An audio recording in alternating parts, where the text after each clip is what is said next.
She threatened to have my family arrested for using her lake. 3 days later, I handed her an eviction notice for the house she'd lived in for 12 years. It's dawn in northern Michigan, mist rolling off pristine water. My 9-year-old daughter Zoe's clutching her fishing rod, confused and scared. Sheriff's cruiser crunching up my gravel driveway. And there's Darlene Cresswood, 58, bleached highlights, head-to-toe Ralph Lauren, pointing at us from her manicured lawn like we're criminals, all because we dared to fish on our own property. What Darlene didn't know? She'd been running a fake HOA for 8 years, collecting $34,000 from neighbors. And I owned the roads to 6 houses, including hers. Drop a comment. What would you do if a Karen called the cops on your kid for fishing? And where are you watching from? I bet half of you are trapped under HOA tyrants right now. Let me back up 6 months. My name's Marcus Whitfield. I'm 43, used to be a commercial real estate analyst before I sold my consulting firm and semi-retired. Recently divorced, amicable, nothing messy, joint custody of Zoe. I moved to Lake Harmon, Michigan for what I thought would be a simpler life. Population 3,200, quiet, peaceful. I bought this modest 1970s ranch house on Lakeshore Drive for $340,000. It needed work, sure, but it had 200 feet of waterfront. When I walked through for the first time, the place smelled like pine cleaner and old carpet. But standing on that back deck, looking out at the lake with the morning mist tasting clean and metallic, I knew this was home. Here's the thing about me. I grew up working-class Detroit. My dad was a union electrician, taught me everything about reading contracts and finding the fine print. That's how I built my career, finding hidden value in distressed properties. I bought this Lake Harmon house sight unseen during the divorce fog. The realtor, this guy Earl, mentioned something about quirky neighborhood politics, but I waved it off. How bad could it be? Zoe loved the lake immediately. It was the only bright spot during the custody transition. I spent those first weeks doing DIY repairs, replaced dock boards, patched the roof. I can still smell that tar, feel those splinters under my fingernails. Good, honest work. Then I met Darlene Cresswood. She's the self-appointed president of something called the Lake Harmon Shores Preservation Committee. Her husband Roland runs the local insurance agency, total town fixture, Rotary Club, township board connections, the whole deal. They live in the biggest house on the block. Victorian renovation, 4,800 square feet, worth about $890,000. She's got 3 adult kids, none of them live locally anymore, and she overcompensates with control. Drives a white Lexus SUV with a vanity plate that says LK Shore 1. Week 2, Darlene comes clicking down my dock in her heels, that sharp, aggressive sound on the wood planks. You'll need to submit a waterfront usage application to the committee, she says, all smiles. We manage lake access to protect property values. I'm confused. I own waterfront. It's a public lake. She thrusts this 3-page document at me, $500 annual maintenance fee, rules about dock colors, boat size limits, guest restrictions. I politely declined. This is a public lake. I own my shoreline. Her smile froze. The air got thick with her perfume, overwhelming gardenias, chemically sweet, almost nauseating. Everyone who matters participates, she said, emphasizing that word matters like a threat. You'll regret making waves. I Googled Lake Harmon HOA that night, found nothing registered with the county, called Earl the realtor. Oh yeah, he laughed nervously. Darlene's thing. Most people just pay to avoid the hassle.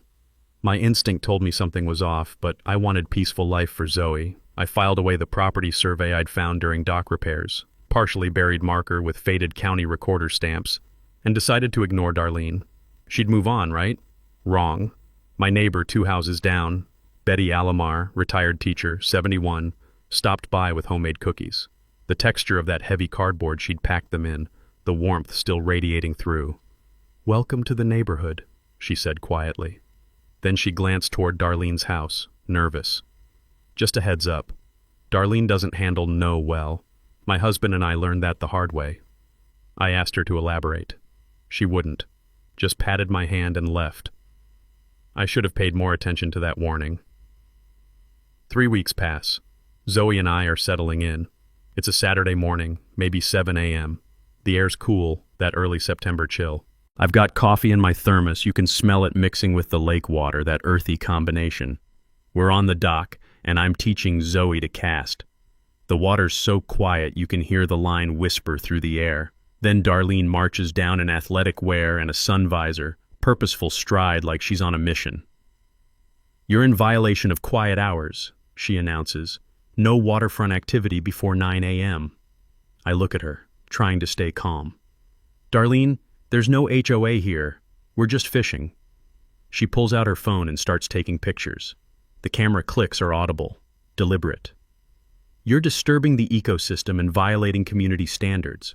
I'm documenting everything." Then she pulls out this laminated card, Lake Harmon Covenant Rules, printed to look official. Claims all properties signed back in 1987 when the subdivision was developed. "I never signed anything," I said. "Your property is bound by prior agreements. Check your title." Now here's something everyone should know. Covenants and deed restrictions must be recorded with the county to be enforceable. If someone waves a document at you, ask for the recording number.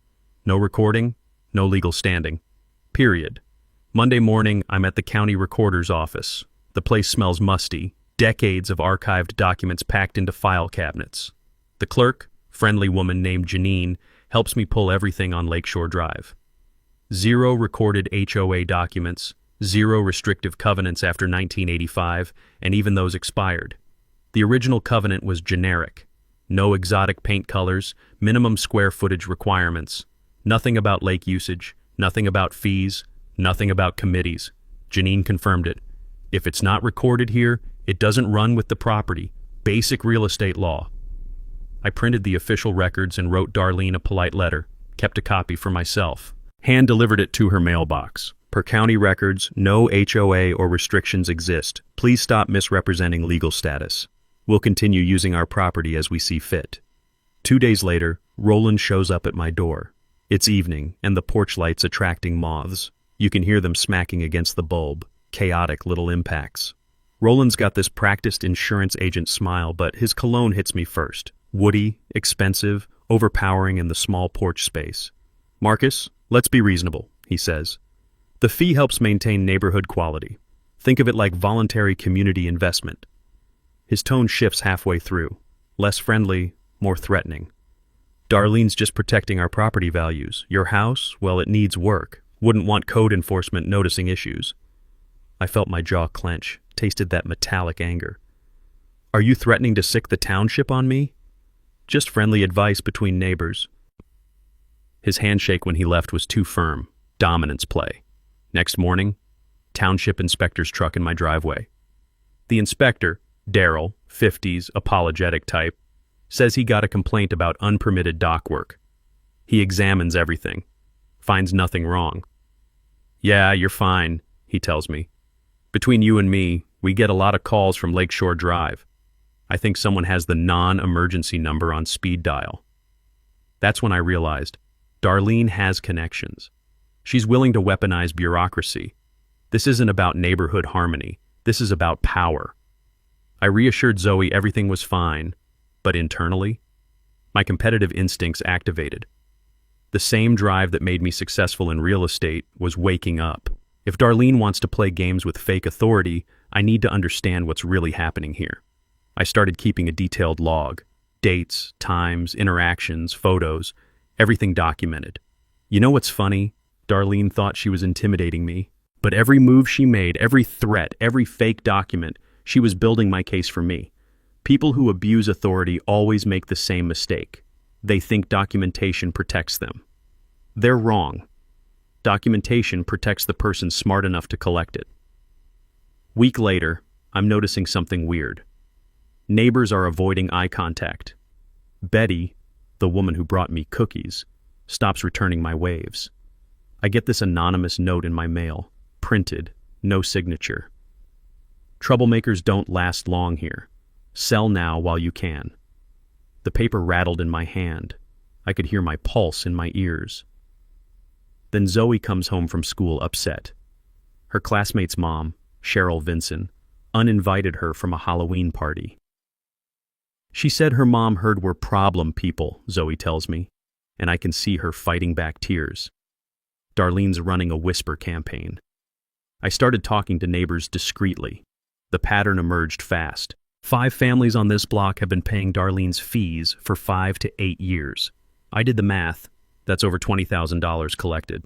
maybe more. I asked them why they paid. The answers varied, but the theme was consistent: easier than fighting. Roland insures most of their homes.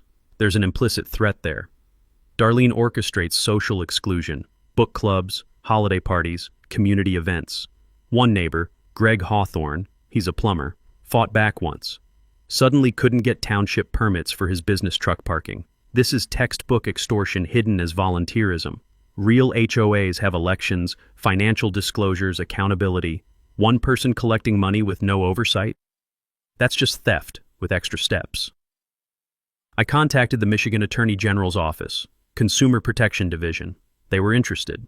Darlene's committee has no legal structure, no tax filings, no incorporation documents. If she's collecting fees under false pretenses, that's fraud. But they need a formal complaint with evidence. I decided to attend Darlene's monthly committee meeting. Uninvited. Wednesday evening. I walk into her house, massive dining room, overwhelming floral wallpaper, chandelier too bright, scented candles everywhere, vanilla bourbon, cloying smell that coats the back of your throat. 7 neighbors are sitting uncomfortably in Victorian chairs. Darlene's presiding like it's a corporate board meeting. Spreadsheet, printed agenda, the whole performance. The antique clock on the mantel ticks in the silence.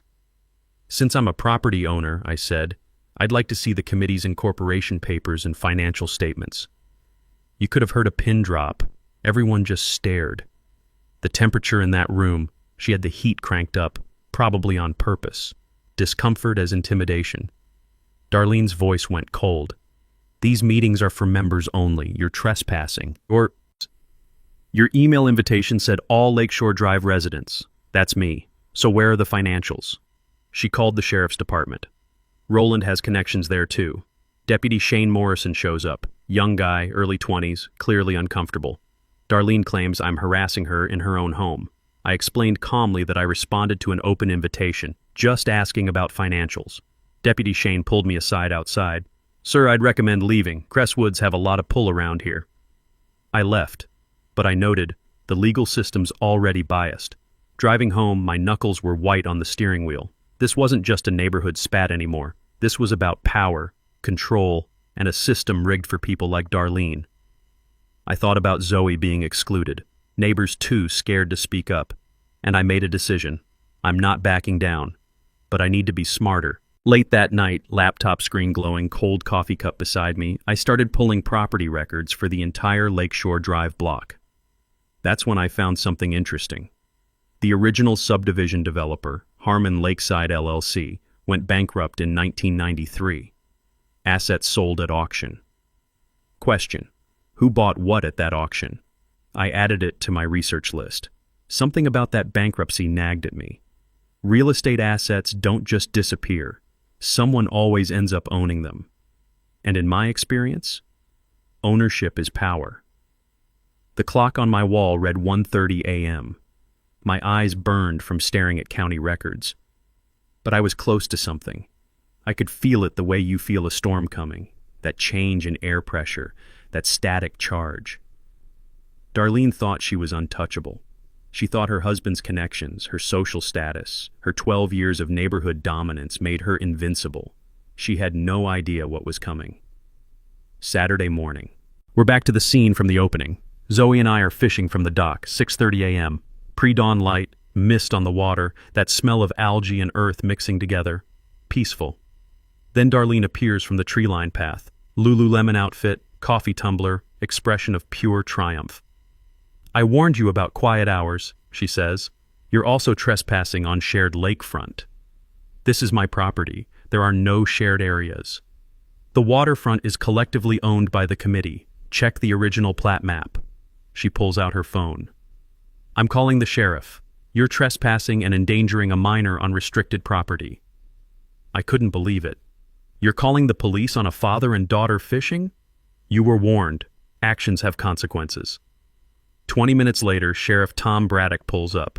He's 55, gray temples, looks tired like he's seen too much small-town drama. Zoe's clinging to my arm. Her hand is cold, trembling. Darlene goes into full performance mode, sweet voice, damsel in distress. This man refuses to follow neighborhood rules, harasses me in my home, and now he's using restricted waterfront after repeated warnings. I stay calm. Sheriff, I own this property, including waterfront. There's no HOA, no legal restrictions. I have county records to prove it. Braddock looks uncomfortable. Sir, if there's a property dispute, this is civil court, not criminal. But Mrs. Crestwood filed a formal complaint.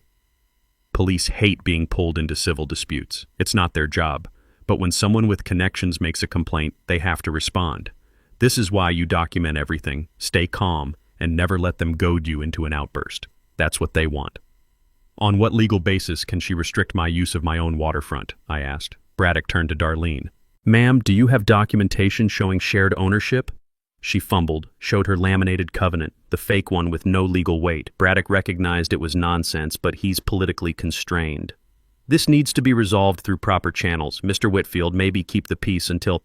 Sheriff, I'm not breaking any laws. I'm using my property. If Mrs. Crestwood has a legal claim, she should file a lawsuit. Otherwise, this is harassment. Tense standoff. The lake water lapping the dock. Morning birds chirping. Peaceful scene. Absurd tension. Braddock pulled me aside, away from Darlene. Quietly, look, I know how this seems. The Crestwoods contribute to the sheriff's election fund. I have to respond to complaints. But between us, you're right. This is civil, not criminal. My advice?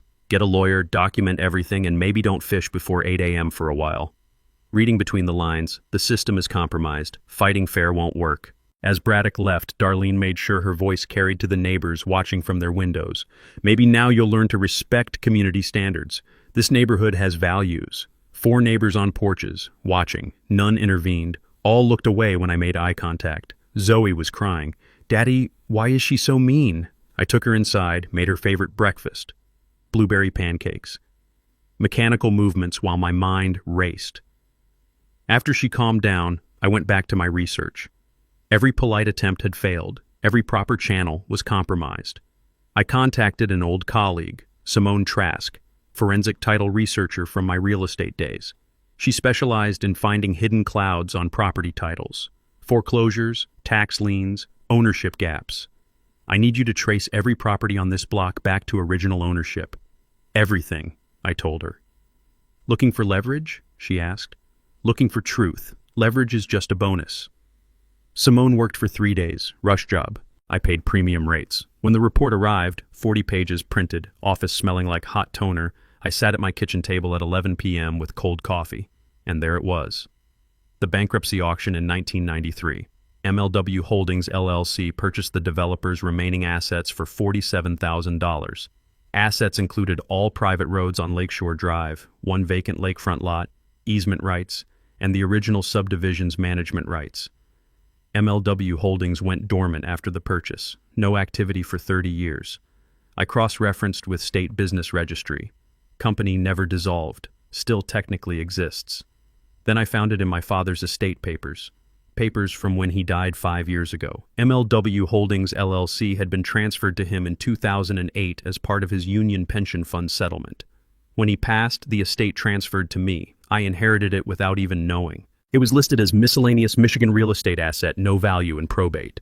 Nobody followed up. I owned the private roads. I owned the subdivision management rights. I owned the 80-foot strip between Darlene's house and the public road. I called Simone at midnight. Are you absolutely sure? I triple-checked. You own the roads. You own the access. Hell, Marcus, you could technically dissolve the subdivision structure if you wanted. You're not just a property owner. You're the developer of record. I smiled for the first time in weeks. Then I paused. This was thermonuclear leverage. It needed to be used carefully. I'm sitting at my kitchen table, staring at documents that just rewrote everything.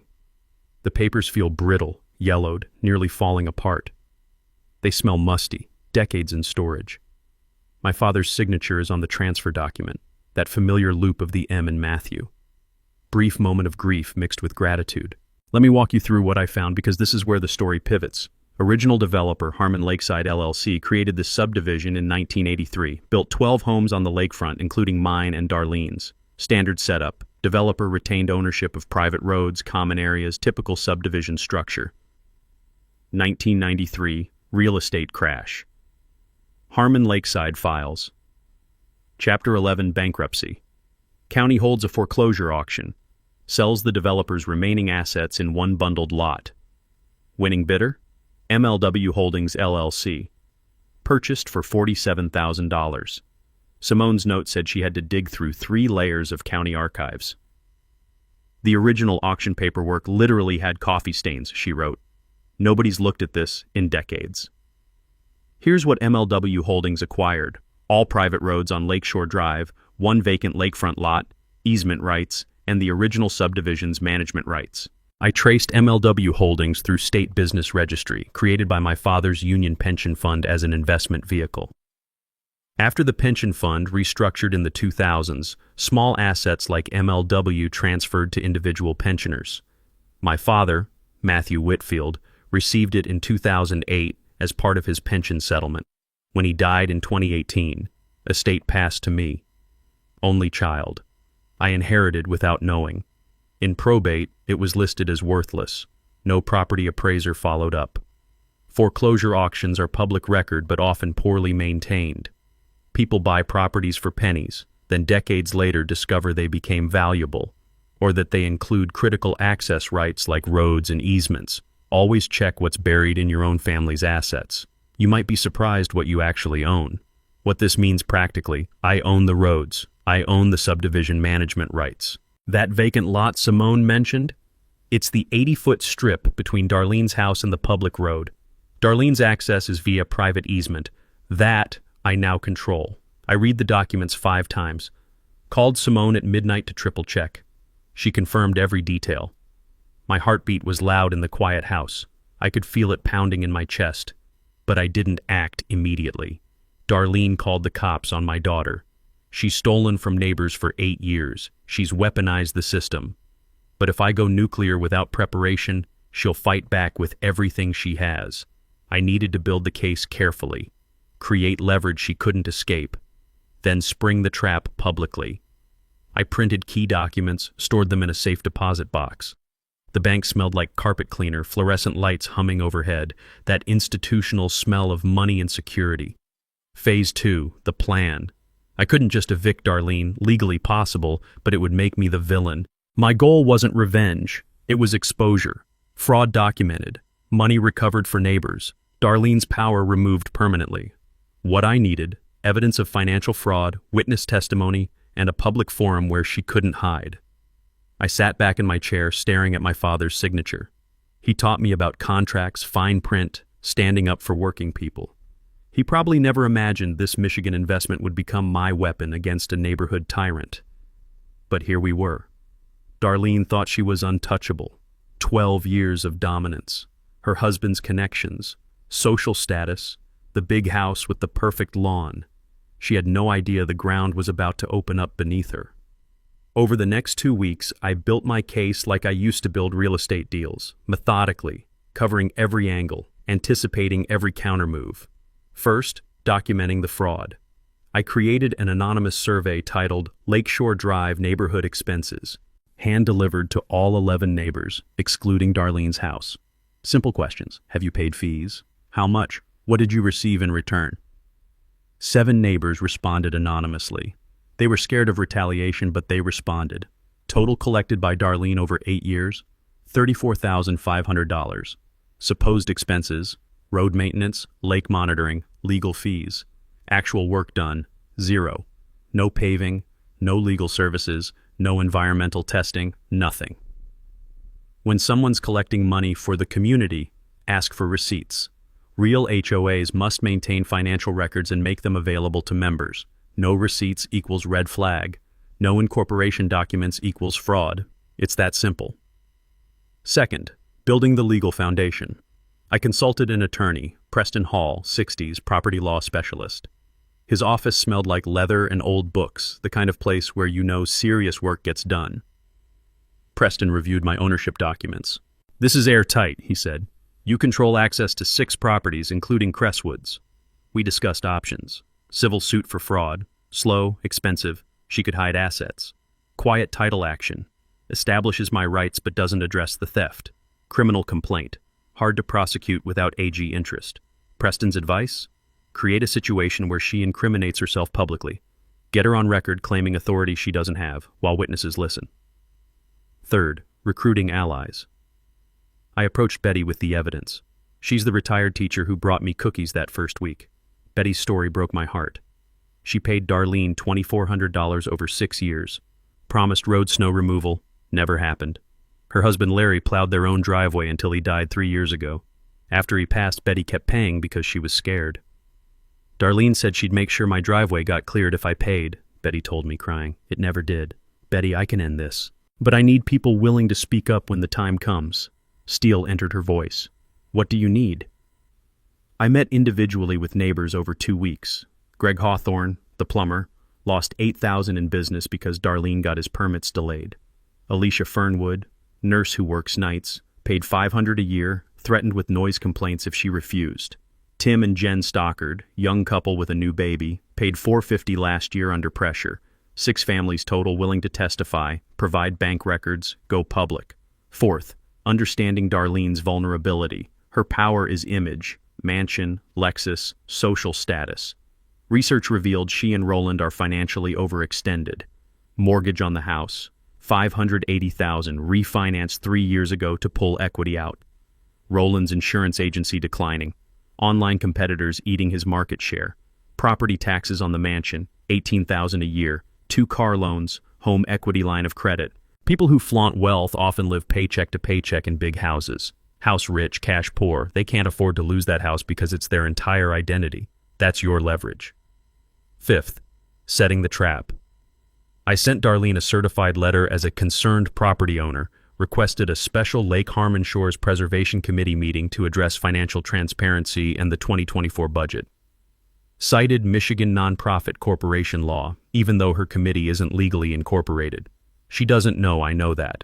Added, I'll be bringing my attorney and would like all financial records made available per state requirements. Certified mail receipt. Darlene had to sign for it. Proof of delivery. She scheduled the meeting. Can't refuse without looking guilty. Set it for her house. Control play. Invited only members who've paid fees. I responded, Michigan law requires open meetings for homeowner associations. I'll be inviting all property owners per statute. She can't refuse without admitting she's not a real HOA. Sixth, media involvement. I contacted the local newspaper, Lake Harmon Gazette weekly paper. Editor named Karen Sue, 40s, hungry for real news. Pitched the story. Neighborhood extortion scheme disguised as HOA. Provided documents, ownership records, neighbor testimonies, financial accounting. Karen's eyes lit up. This is front page material. When's the confrontation? Next Tuesday, 7 p.m. Bring a photographer. By Sunday night, everything was ready. I reviewed my checklist on a yellow legal pad using my father's old pen. Ownership documents certified, witnesses prepared, attorney on standby, media invited, trap set. I thought, Darlene's about to learn what happens when you pick on the wrong person. The smell of that fresh coffee. Properly eating for the first time in weeks. Grilled cheese and tomato soup. Comfort food. My mind settling into focus. Tuesday couldn't come fast enough. Week before the meeting, Darlene realized I was a serious threat. She launched an aggressive reputation attack. Roland started calling neighbors. Marcus Whitfield is trying to destroy our neighborhood property values with lawsuits. If you care about your home's worth, don't support him. Standard intimidation playbook. Darlene posted on the neighborhood Facebook group, Lake Harmon community page, concerned about new resident filing frivolous complaints against longtime community members. Some people move here and try to tear down what we've built. The comments were predictable. Half the neighborhood doesn't know what's really happening. They see Darlene's big house, her charity fundraisers, her status. They assume she's the good guy. Then Darlene filed another formal complaint with the township, claimed my dock was structurally unsafe and blocking navigation. Inspector Darrell returned, visibly annoyed. Mr. Whitfield, I'm sorry. This is the third bogus complaint. Your dock's fine. Can I file harassment charges? I asked. He looked uncomfortable. Technically, yes, but the Crestwoods have friends on the township board. My boss would kill me.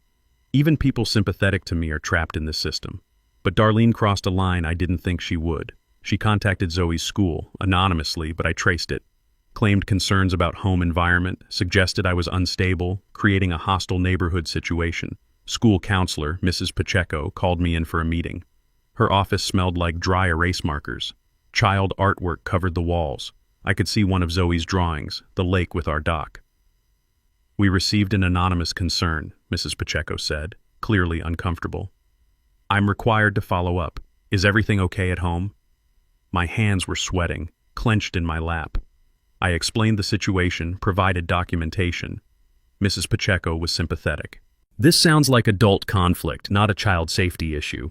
I'll note that, but please resolve this before it escalates further. Outside, the school bell rang, children's voices in the hallway.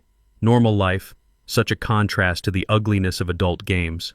I felt something cold settle in my chest. Fury, controlled and dangerous. Darlene weaponized Child Protective Services. That's beyond neighborhood dispute. That's malicious.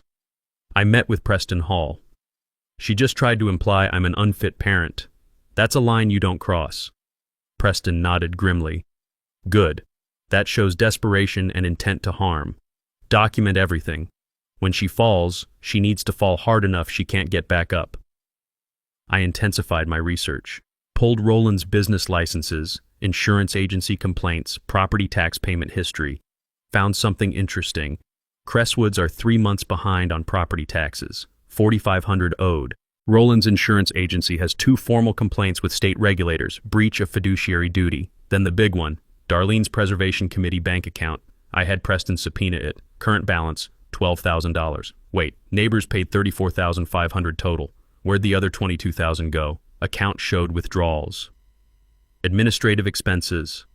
Consulting fees. Office supplies. Reality?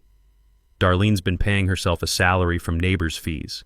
$800 a month to DK Consulting, Darlene Crestwood, $1,200 in administrative fees with no receipts, $3,500 to her neighbor's son for divorce advice, unrelated legal work, $2,000 charged to a luxury furniture store labeled as office supplies. When someone controls money without oversight, always follow the withdrawals. Administrative expenses with no receipts? That's embezzlement. Real nonprofits require 2 signatures on checks, annual audits, and public financial statements. This had none of that.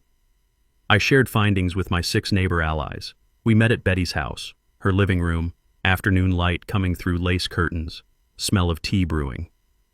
Betty stared at the documents. She's been stealing from us while threatening us? Greg, the plumber, shook his head. That money was supposed to maintain the roads. I've been patching potholes myself for 3 years. Group anger crystallized into resolve. Tuesday night, I said, everyone shows up. Bring your bank statements showing payments. We're ending this. Monday, day before the meeting, Darlene sent an email to all committee members. Subject, emergency vote, expulsion of hostile resident. She proposed an emergency resolution to ban me from committee meetings, claimed I was litigious, threatening, undermining community harmony, asked for email votes before Tuesday. Preston forwarded it back to me laughing. She's creating a paper trail of her own fraud. You can't expel someone from a fake organization. This is gold. I replied all. Looking forward to Tuesday's meeting. I'll be bringing documentation of all committee finances, legal structure, and property ownership. See everyone at 7 p.m. Listed agenda items, financial transparency, legal status verification, property rights clarification. Darlene couldn't back down now without admitting defeat. Monday night, I couldn't sleep. Mind racing, checking documents again. Zoe asked if I was okay. Yeah, sweetheart, just some grown-up stuff. Tomorrow everything gets better. Is the mean lady going to leave us alone? I held my daughter close. Yes, I promise. This wasn't just about winning anymore. It was about safety, justice, setting an example. Tuesday morning. I woke at 5 a.m., adrenaline replacing sleep. Reviewed documents one final time at the kitchen table. Everything organized in manila folders. Preston Hall arrived at 9 with his paralegal and video recording equipment. We're documenting everything, he said. If she incriminates herself, we want it on record. Smell of fresh brewed coffee. I'd made a full pot. Nervous energy. Sound of Preston's leather briefcase snapping open. Expensive. Authoritative.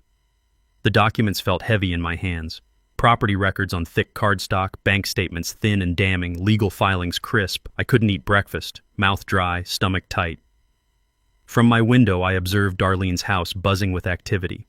Catering van arrived. She's serving refreshments, performing sophistication. Roland pacing in the driveway, aggressive gestures on his phone, calling in favors. Darlene in the window adjusting curtains. Everything must look perfect. 5 p.m. Roland approached my house. aggressive, dropped all pretense. You need to withdraw your accusations. Darlene's prepared to file defamation charges. You're new here, you don't understand how things work. Actually, I understand exactly how things work. See you at 7. You're making a mistake, we have attorneys too. I smiled calmly. Great, bring them. 6 p.m., Sheriff Tom Braddock's cruiser pulled up. He looked apologetic. Mr. Whitfield, I got a call there might be a disturbance at tonight's meeting. Just want everyone to stay calm. Sheriff, I appreciate you stopping by. I'll be calm. I'm just bringing documents. Feel free to attend. It's a public meeting about neighborhood finances. He read between the lines. Property dispute? Fraud, actually, but I'm letting the evidence speak for itself. Something shifted in his expression. He didn't say he'd stop me, didn't defend Darlene. Cracks forming in her support. I texted my 6 neighbor allies. Everyone still good for tonight? All confirmed. Betty added, my hands are shaking, but I'm ready. Larry would be proud. Greg. Bringing my receipts and photos of potholes Darlene ignored while collecting road fees. 6:45, Karen Sue from the newspaper parked discreetly 2 houses down. Young photographer with her Canon DSLR telephoto lens. She texted, we're here. Won't intervene, just document. Good luck. 7 p.m., Marcus Preston and the 6 neighbors arrived at Darlene's house. Front door wide open. Darlene standing in the foyer, rehearsed gracious hostess. Living room arranged like a corporate board meeting. Darlene at the head of the table in a Victorian throne-like chair. Nameplates for committee members. Refreshment table with cookies, coffee, wine. The whole performance. 10 people already seated. 7 fee-paying neighbors plus 3 I didn't recognize. I entered and saw the strangers. Marcus, these are our attorneys from Cranston and Wells, Darlene announced. 3 lawyers, expensive suits, leather portfolios, recording device. Message clear, overwhelming legal force. Preston whispered, she's panicking. Innocent people don't need 3 lawyers for a neighborhood meeting. The living room was too warm. Heater turned up, intimidation through discomfort. Smell of scented candles, wine, perfume, overwhelming and artificial. Classical music playing softly. Vivaldi, pretentious. Darlene's expression, forced smile, but her eyes were hard, calculating. Prey, sensing the trap. Darlene stood. Welcome to the Lake Harmon Shores Preservation Committee quarterly meeting. Tonight we'll address concerns raised by Mr. Whitfield and reaffirm our community standards. I interrupted politely. Actually, Darlene, before we start, I'd like to see the committee's incorporation documents and bylaws. State law requires they be available at all meetings. She flustered. That's not on the agenda. It should be. You're operating as a corporation, collecting funds, making legal claims. Show me the Michigan nonprofit registration. My lead attorney, Mitchell Crane, 50s, silver hair, intervened. Mr. Whitfield, this is a private voluntary association. We're not subject to ghosts. Preston interrupted. Counselor, if it's a private voluntary association, it has no legal authority to collect fees or enforce restrictions. Which is it? Crane paused, looked at Darlene. Mrs. Cresswood, perhaps we should discuss this privately. Darlene lost composure. No, I'm not being bullied in my own home. Marcus signed the covenant when he bought his house. No, I didn't, and there's no recorded covenant, but we'll get to that. The atmosphere shifted. Neighbors watching, some confused, some starting to understand. Betty stood. Darlene, I want to see the financial records. Where did my $2,400 go? Betty, sit down. This isn't... Greg stood. Yeah, I paid $3,200 over 6 years. You said it was for road maintenance. I haven't seen anyone maintain anything. Temperature rising, metaphorically and literally. Darlene's 3 lawyers exchanging glances, realizing they're in the wrong room. I spoke calmly. Darlene, we can do this the easy way or the hard way. Show everyone your bank records for the Preservation Committee. Show them where the $34,500 went. Her voice shook with rage. How dare you? This is slander. It's only slander if it's false. I have bank records. Want me to share them? Preston set his laptop on the table. Projector ready. Darlene looked at her lawyers. Silent plea. Crane. Mrs. Cresswood, I think we should adjourn and reconvene with more preparation. No, we're doing this now, with witnesses. I looked toward the door. Karen Sue and the photographer entered. Darlene saw the media. Face went pale. Now, I said, let's talk about who actually owns this neighborhood. I opened my briefcase. Sound of latches clicking. Everyone frozen, watching. pulled out a document stack 6 inches thick, county recorder stamps visible on top. Let's start with the basics. Darlene, can you show everyone proof that Lake Harmon Shores Preservation Committee is a registered entity? We've operated for 12 years. Not what I asked. Registration documents. Now. Her lawyers shuffled papers. They had nothing. She'd brought them for intimidation, not substance. Preston projected a spreadsheet on the wall. Borrowed projector, white wall became the screen. Showed all payments from neighbors, dates, amounts, check numbers. Total, $34,500 collected over 8 years.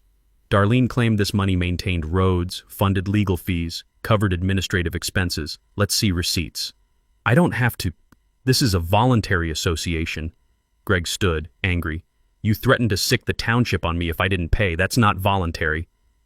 The testimonies began. Betty, voice shaking but determined. You told me after my husband died that if I paid, you'd make sure my driveway was cleared in winter. I paid $400 last year. Nobody cleared my driveway once. Alicia, the nurse. You threatened noise complaints about my nursing shifts if I didn't pay. I work nights. I need to sleep days. You extorted me. Tim and Jen, the young couple. We paid because Roland said our homeowner's insurance might have issues if we didn't. That's your husband threatening people using his business. One of Darlene's lawyers, younger associate, stood. Mrs. Cresswood, did you threaten these people? Darlene cornered. I never threatened anyone. I was protecting property values. Preston. By collecting money under false pretenses, that's called fraud, led lawyer Crane. We were not briefed on these allegations. Mrs. Cresswood, we need to speak privately. Now. No, these people are lying. Marcus put them up to this. I projected the bank statements. Darlene's Preservation Committee account. Withdrawals visible on the wall for everyone to see. $800 a month to DK Consulting. Darlene Cresswood. $1,200 in administrative fees, no receipts. $3,500 for legal consultation. Paid to a neighbor's son for unrelated divorce advice. $2,000 for office supplies. Charged to a luxury furniture store. Darlene's been paying herself a salary from your fees. She's spent $12,000 on personal expenses. The remaining $10,000 is sitting in the account, untouched. This is textbook embezzlement. One person controlling money without oversight, regular withdrawals to themselves, no receipts. That's theft. Always demand transparency and dual signatures for community funds. Darlene screamed, actually screamed, You don't even belong here. You bought a cheap house and think you can tell us how to run our neighborhood. This is my street. I stayed calm. Lethal. Actually, Darlene, it's not your street. It's mine. Pulled out the final document. MLW Holdings LLC ownership papers. In 1993, the original developer went bankrupt. All subdivision assets were auctioned, including private roads, easements, and management rights. My father's pension fund bought them. He transferred them to me when he died. I own the roads. I own the access. I own the underlying structure of this entire subdivision. Silence. 5 full seconds. The clock ticking audible. That's impossible. Preston. It's recorded with the county. Want the recording number? I pointed to the map projected on the wall. See this 80-foot strip between your house and the main road? That's part of the assets I own. Your access to the public road crosses my property. You've been using my easement for 12 years without permission. Darlene sat heavily. The Victorian chair creaked like it might break. Roland entered from the kitchen. You're bluffing. We've lived here 12 years, Preston. Adverse possession requires 20 years in Michigan, and only if the use is without permission. Mr. Whitfield just revoked permission. Roland, your property is also served by the private road I own. You've got 2 choices. Work with me, or find out what happens when your easement gets revoked. Sheriff Braddock entered. Someone had texted him. Voices were getting loud. He took in the scene. Darlene crying, lawyers uncomfortable, neighbors angry, media recording. What's going on? Sheriff, I'm documenting theft and extortion. Mrs. Cresswood has been collecting money under false legal pretenses for 8 years. I'm filing formal complaints with the county prosecutor and attorney general tomorrow. These neighbors are witnesses. Braddock looked at Darlene. Ma'am, is this true? No answer, just sobbing into her hands. Karen Sue stepped forward. Mrs. Cresswood, I'm with the Lake Harmon Gazette. Would you like to comment on these allegations? Photographer's camera, rapid shutter clicks capturing everything. Get out of my house. All of you. Smell of fear in that room. Sweat, stress, spilled wine, dark red stain on white carpet. Sound of Darlene's sobs turning to rage, shrill and breaking. Tension draining as neighbors realized they were free. Darlene's perfect living room disheveled, chaos replacing control. I stood, addressing the room. Here's what happens next. Anyone who paid fees gets their money back, from the $10,000 remaining in the account and from Darlene personally. All fake rules are void immediately. The private road needs maintenance. I'll form a proper, legal, transparent homeowners association if everyone wants one, with elections, bylaws, real financial oversight. Stunned silence. Then Betty started clapping. Greg joined. Alicia. Others followed. Applause filled the room. Not triumphant, cathartic, relieved. The three attorneys gathered their papers, leaving quickly. Crane to Darlene. We'll send our bill. You'll need criminal defense counsel. We don't do that. Darlene abandoned, looking small in her oversized house. I turned to Roland. You and Darlene have 30 days to repay every neighbor she extorted. Full amounts, with interest. Or I file criminal charges and revoke your easement access, your choice. Roland defeated. How do we don't have... Not my problem. You benefited from her scheme. Figure it out. We left together. Me, Preston, the neighbors, media following, asking questions, Darlene alone in her living room. Empire collapsed. Week 1 after the meeting, Darlene and Roland scrambled to repay neighbors. They sold the Lexus, that white SUV with the LK Shore 1 plate, got $48,000. Roland cashed out his whole life insurance policy for $31,000 more. Payments started flowing. Each neighbor received a check, certified funds, with a lawyer-written apology letter, hollow but legal. Betty received her $2,400, deposited it, then donated $1,000 to the local animal shelter in Larry's memory. The county prosecutor filed charges: fraud, embezzlement, extortion. They offered Darlene a plea deal. She pleaded guilty to misdemeanor fraud, avoided jail because restitution was already paid. 2 years probation, community service, permanent injunction against forming any neighborhood association. Roland wasn't charged, but his insurance agency lost clients. Reputation ruined in a small town. Within 6 months, the agency closed. Roland took a job at State Farm as an employee, not owner. They couldn't afford the $890,000 mansion on Roland's new salary. Listed the house in March. Sold for $825,000, took the loss. Moved to a condo 45 miles outside town. Smaller, anonymous. On a sunny Saturday morning, we watched the moving truck leave. Sound of the diesel engine fading down the street. Betty said to me, I thought I'd feel more satisfaction. Mostly I just feel tired. Justice isn't always satisfying, I told her. Sometimes it's just necessary. I called a neighborhood meeting at the community center. Not anyone's house this time. Proposed an actual voluntary HOA for road maintenance only. Structure: elected board of 3 people, annual budget, public financials, professional management company. Dues: $150 a year. Reasonable, specific purpose. All neighbors approved, including the new family that bought another property. They elected me treasurer, unanimous vote. I immediately hired an independent auditor. Proper HOAs protect everyone when done right. Recorded bylaws, democratic elections, transparent finances, limited scope. The difference between a community association and a dictatorship is accountability, always demanded. I used my private road ownership to create something positive. The Lake Harmon Public Access Fund. Converted the vacant lot I'd inherited into a public kayak launch. Partnered with the County Parks Department. Small parking area, boat ramp, nature trail. Grand opening on July 4th. Town celebration, barbecue, kids fishing. Zoe cut the ribbon. Dedication plaque read, "In memory of Matthew Whitfield, a union man who taught his son to stand up for working people." Cost me $15,000 out of pocket, worth every penny. Late summer evening, Zoe's fishing from the dock again. Golden light across the water. Daddy, why was Mrs. Crestwood so mean? Some people think being in control makes them important. They forget being kind is what actually matters. Are we staying here? Forever if you want. This is home. Betty became Zoe's honorary grandmother. Bakes cookies, babysits, tells stories about Larry. Greg the plumber and I became friends. We fished together, watched football. We started an annual block party tradition every September. Casual, genuine, nothing like Darlene's forced committee meetings. 1 year later, I'm standing at the lake edge, same spot as that morning when the sheriff showed up. Full circle. I think about my father, the inheritance I didn't know I had, unexpected justice.